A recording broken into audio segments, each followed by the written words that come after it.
Hi, I'm Dr. David Hill, and today we're going to be talking about how to kill ringworm. First, we should probably cover what is ringworm. Good news, it's not a worm. Bad news, it's a fungus. That doesn't really sound that much better than a worm, does it? But it does have a real impact on what it takes to kill it. The fungi that cause ringworm, and why do I use the plural? Well, there's a whole class of different fungi that live on our skin and can cause these infections. So different ringworm may be caused by different members of this class. The fungi that live on our skin are often there doing us no harm, but sometimes they grow out of control and cause peeling, itching, or even little bumps of the skin. How you treat it depends on where it is.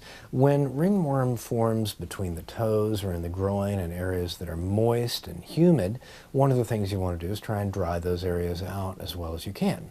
You can also use an antifungal cream, and all the great antifungal creams are now over the counter. So there's not much point in going to a doctor and asking for an antifungal cream. Just about all of them you can buy without a prescription. Those include, among others, terbinafine, miconazole, clotrimazole, tonaftate. There's a handful of them, and they're usually in the athlete's foot section of your local pharmacy or even the grocery store. You want to apply whatever you're going to put on it for at least twice a day, at least 2 or 3 weeks. Fungi grow kind of slowly, and it takes a long time to kill them. Now, what if you see the classic ringworm, sort of a circular lesion that may start as one little pimple or bump and then spread outward and clear in the middle? Well, you want to put the cream on, but you want to go around that lesion by a good inch or so, because the fungi are actually growing out there beyond where the bumps are.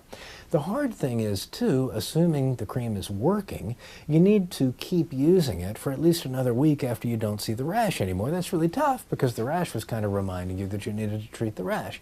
However, it's really important to kill those last lingering fungi, even though you don't see the body's reaction to them anymore. Now, if you've been using an antifungal cream over the course of a week and that ring is still there, well, there are other things that cause rings on the skin that are not ringworm. There's a condition called granuloma annulare that looks a lot like ringworm but only responds to steroids. Steroids on ringworm, not so good. It lets the fungus grow wild. You can get psoriasis, eczema, so don't necessarily assume that every circle on the skin is a ringworm lesion. If you've treated it for a week or so and you're not seeing any improvement, you probably need to have a doctor get a look at that. Now, last note, ringworm in the scalp may cause hair loss, may cause little dots where the hairs break off. That does not respond to a topical medicine. When ringworm gets down in the hair shaft, the only way to kill it is by giving an oral medicine. Almost always that medication is griseofulvin, and you have to give it for a long time, usually about 6 weeks. Rarely, when griseofulvin doesn't work, there are a couple of backup medicines we can use as well, such as itraconazole. Talking about how to kill ringworm, I'm Dr. David Hill.